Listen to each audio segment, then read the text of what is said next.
Now, normally before I talk to you, I wipe my face down because you don't have to be looking at all this while I'm talking.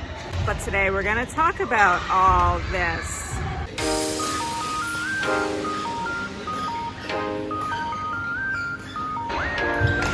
Hey guys, I'm Badminton Becky, an American living and playing badminton in China. Please hit the subscribe button and follow along as I talk about all things badminton and try to be a top player in my city. Okay, now I don't just play in China, I play in southern China. You know how hot it is? Not just hot, but hot and humid. So now where I play, obviously it's incredibly hot and humid and I really hate it. I hate like always being wet, like soaking wet when I play. But I actually think it's kind of a good thing. I think being a badminton player that plays in a really hot and humid place is like being a runner that trains at high altitude. I think there is no disadvantage besides physically you get tired a lot quicker, but it really is an advantage because your body does get used to it, and when people from cold places come to hot places, their body can't adjust that quickly.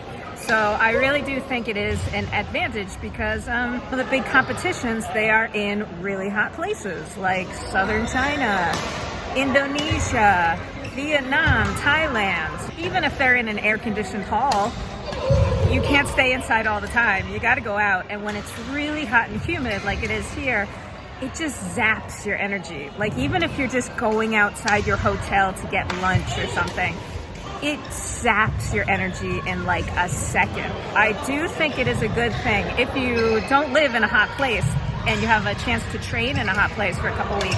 I do really think it is an advantage. But if you find yourself in a really hot place and you don't know what to do, I have some tips because I've had to hone my, hot temperature playing skills so I don't pass out during a game.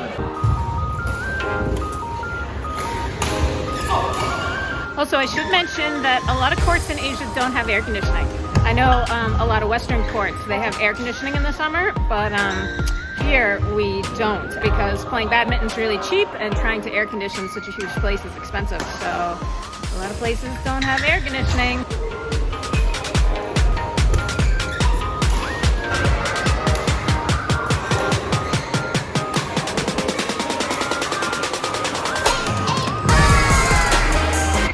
Hydration, the number one tip. You got to stay hydrated. Thing is, I don't love sports drinks. I think people drink them way too unnecessarily.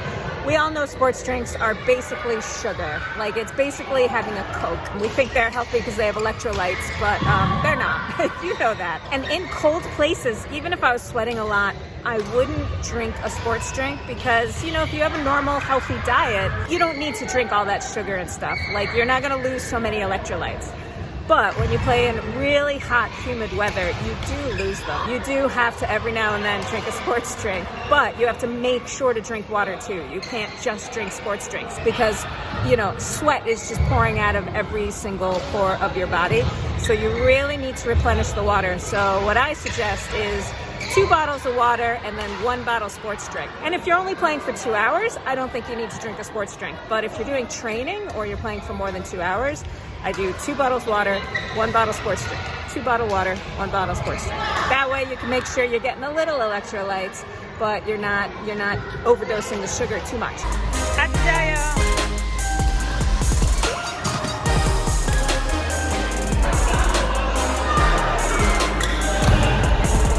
Another thing you might not think of if you've never played in really, really hot weather, you gotta be careful with the courts. People just drip sweat because your shirt gets so saturated. There is a point where your shirt can't accept any more sweat, and so it just falls on the ground.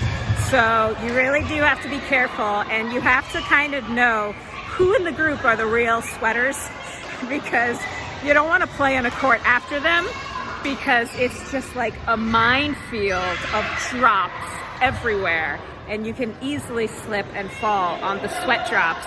And there's something just so gross about slipping on sweat, You have to make sure if you play after one of these sweaters, you really got to make sure to wipe down the court or to choose the other side of the court when you're getting ready because it's really dangerous to have so many little dots of sweat all over the court.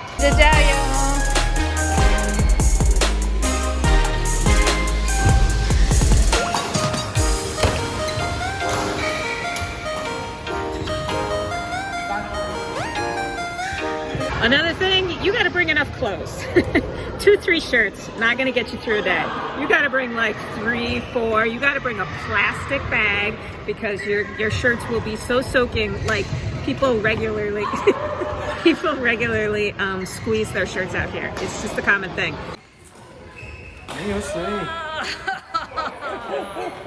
So you gotta bring a lot of shirts, and that also means a lot of laundry.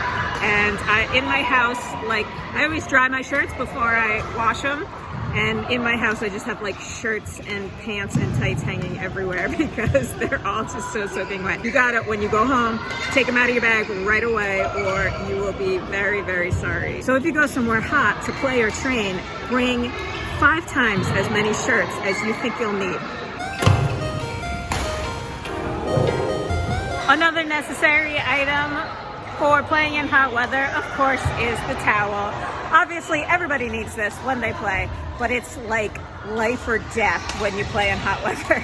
If you're really like, it's very common for sweat to get into your eyes, right? So if you are a real like forehead sweater, you should definitely wear a headband. Okay, you look stupid. Most people look stupid wearing a headband. Sorry if you wear a headband, but it's true. But it really, like once sweat starts getting in your eye, it stings so badly and it just continues, you know? And you can't have your eyes closed when you're playing badminton.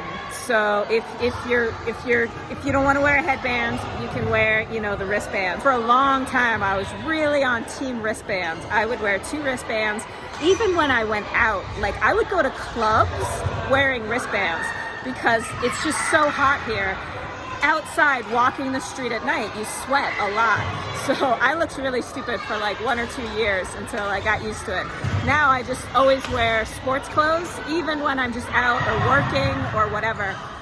And I just like, I wipe my face on my sports clothes and then it dries. The sports clothes dries faster than other clothes. Definitely need some towel or wristbands, like bring extra because they're so necessary.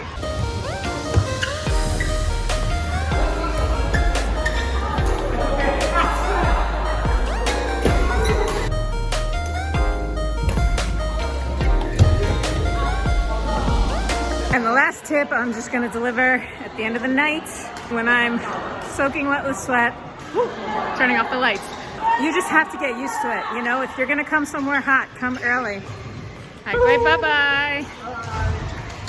You're just gonna have to get used to it. It takes a while for the body to adapt to a big temperature change. Even living here, and the temperature changes, you know, gradually over spring, even though winter is quite warm here as well. You're gonna have headaches when you play for a while. You're gonna feel exhausted. You're probably not gonna play as well in the beginning because your body needs to adjust. So it's just a fact of life. That's the sucky part about playing in such hot weather. Oh, I can't even stand it. Okay, I gotta wipe my face. Yeah, you know what? I'm just hot and tired. I'm just gonna end this now. So I will see you guys next time back on the court. Bye.